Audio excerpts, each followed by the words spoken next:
If Into the Dead, our darkest days is crashing on Steam for you, don't worry.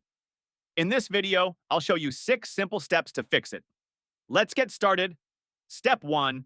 Verify integrity of game files. 1. Open Steam and go to your library. 2.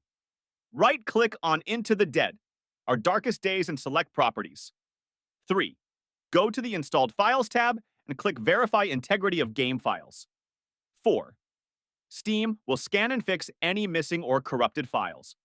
Step 2. Update graphics drivers. 1. Open Device Manager on your PC. 2. Expand display adapters and right-click your graphics card. 3. Click Update Driver. 4. If no updates are found, visit your GPU manufacturer's website like NVIDIA or AMD and download the latest drivers manually. Step 3. Check for Windows updates. 1. Open Settings on your PC. 2. Go to Update and Security. 3. Click Windows Update and check for updates. 4. Install any updates if available. Step 4. Disable Overlays. 1.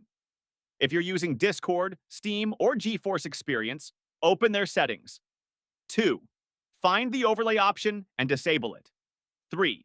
Try launching the game again. Step 5. Lower graphics settings. 1. Open the game and go to Settings. 2. Reduce graphics options like resolution, shadows, and anti-aliasing.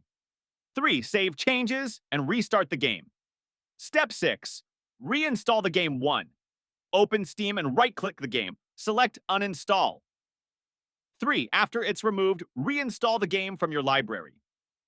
4. This ensures a clean install without corrupted files.